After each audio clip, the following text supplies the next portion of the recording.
সবসময় রুটি তরকারি খেতে ভালো না লাগলে এইভাবে চাল ও কিছু সবজি দিয়ে স্বাস্থ্যকরভাবে ধোসা বানিয়ে নিতে পারেন। আর এই ধোসা খেতে যেমন টেস্ট হয় তেমন পেটটাও কিন্তু অনেকক্ষণ পর্যন্ত ভরা থাকে, সাথে একটা দারুণ টেস্টি চাটনি তো অবশ্যই আছে। তো এই ধোসা বানানোর জন্য আমি হাফ কাপ গোবিন্দভোগ চাল 3-4 ঘন্টা জলে ভিজিয়ে রেখেছিলাম। ভালোভাবে চালটা ভিজে গেছে। এখন চালটাকে একটা মিক্সির জারেতে নিয়ে নিচ্ছি। আপনারা গোবিন্দভোগের জায়গায় কিন্তু সিদ্ধ চাল দিয়েও একই রকমভাবে রেসিপিটি তৈরি করতে পারেন, তাতেও কোনো অসুবিধাই হবে না। চালের পেস্টটা তৈরি করে নিলাম অল্প একটু জল দিয়ে, একদম মিহি করেই। এইবার চালের পেস্টটাকে একটা বোলের মধ্যে ঢেলে নিলাম। তারপর মিক্সির বাটিটা ধুয়ে আরও কিছুটা জল দিয়ে দিলাম। এখন ওর মধ্যে দিয়ে দিচ্ছি 2 টেবিল চামচ সুজি। আর ধোসাটাকে আরও একটু টেস্টি করবার জন্য দিয়ে দিচ্ছি 2 টেবিল চামচ বেসন। এবারে সমস্ত কিছু খুব ভালো করে মিশিয়ে নিচ্ছি। বেসনের কোনো রকম ডেলা যেন না থাকে সেদিকে কিন্তু লক্ষ্য রাখবেন, মানে খুব ভালো করে কিন্তু মিশিয়ে নিতে হবে।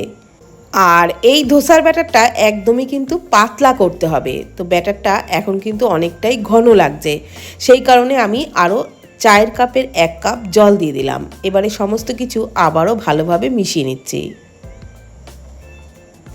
তো সমস্ত কিছু ভালোভাবে মিশিয়ে নিয়েছি, আর ঘনত্বটা কিন্তু এই রকম পাতলা করতে হবে। এবারে আমি এর মধ্যে দিয়ে দিচ্ছি পেঁয়াজ কুচি। একদম মিহি করে পেঁয়াজ কেটে নিয়েছিলাম একটা ছোট সাইজের, সেটাই দিয়ে দিলাম অল্প পরিমাণে গ্রেট করা গাজর, মিহি করে কেটে নেওয়া কাঁচা লঙ্কা আর অল্প ধনেপাতা কুচি, পরিমাণ মতো লবণ দিয়ে দিলাম। এবারে সমস্ত কিছু খুব ভালো করে মিশিয়ে নিচ্ছি। আর মেশানোর পরও আমি আপনাদের ঘনত্বটা দেখিয়ে দেবো যে কেমন রাখতে হবে। দেখুন, ঠিক এই রকম ঘনত্বের কিন্তু ব্যাটার তৈরি করবেন, এর থেকে বেশি কিন্তু ঘন একেবারেই না হয়। এবার ঢাকা দিয়ে 10 মিনিটের জন্য রেস্টে রাখবো। ততক্ষণে চাটনি বানিয়ে নিচ্ছি। ফ্রাইং প্যানে 2 চামচ সাদা তেলে দিয়ে দিলাম চিনেবাদাম আর ছোলার ডাল। এগুলো আমি সমান পরিমাণেই দিয়েছি, আপনারা যতটা তৈরি করবেন সেই বুঝেই দেবেন, তবে দুটোই সমান পরিমাণে দেবেন, বাদাম আর ছোলার ডাল। এগুলোকে দিয়ে নাড়াচাড়া করে একটু ভেজে নিয়ে দিয়ে দিলাম 2টো শুকনো লঙ্কা আর 2-3 কোয়া রসুন। এগুলোকেও নাড়াচাড়া করে লো ফ্লেমে একসাথে ভালোভাবে একটু ভেজে নিলাম। সমস্ত কিছু বেশ ভালোভাবে ভেজে নেওয়া হয়ে গেছে। এখন এগুলোকে নামিয়ে একদম ঠান্ডা করে নেব। ঠান্ডা হয়ে গেলে একটা মিক্সির জারের মধ্যে সব কিছু নিয়ে নিচ্ছি।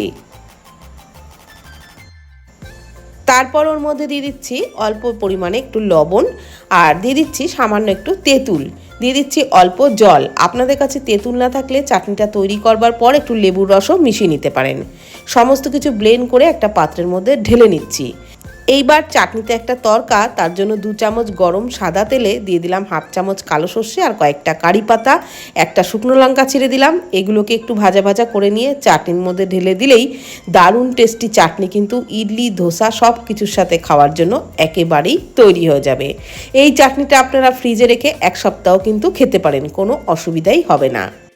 এদিকে যে ধোসার ব্যাটারটা তৈরি করে রেখেছিলাম সেটা কিন্তু 10 মিনিটের বেশি হয়ে গেছে, অনেকক্ষণই রেস্টে ছিল। আর এখন দেখুন ব্যাটারের ঘনত্বটা আরও একবার দেখিয়ে দিলাম।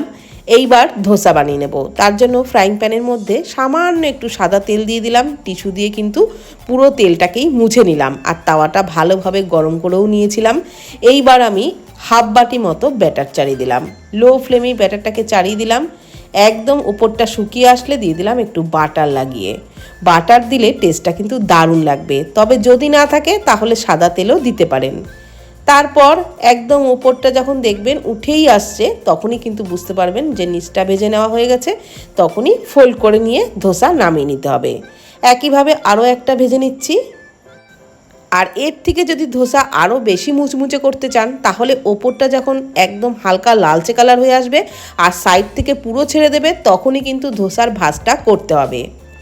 দিয়ে দিচ্ছি ওপরে আবারও একটু বাটার মাখিয়ে। তারপরে এইভাবে ভাজ করে নিয়ে এই ধোসাটাও বানিয়ে নিলাম, আর ওই চাটনির সাথে পরিবেশন করেছিলাম। খেতে কিন্তু দারুণ লেগেছিল। তো ভিডিওটি কেমন লাগলো প্লিজ কমেন্টের মাধ্যমে জানাবেন। ভালো থাকবেন, সুস্থ থাকবেন, ধন্যবাদ।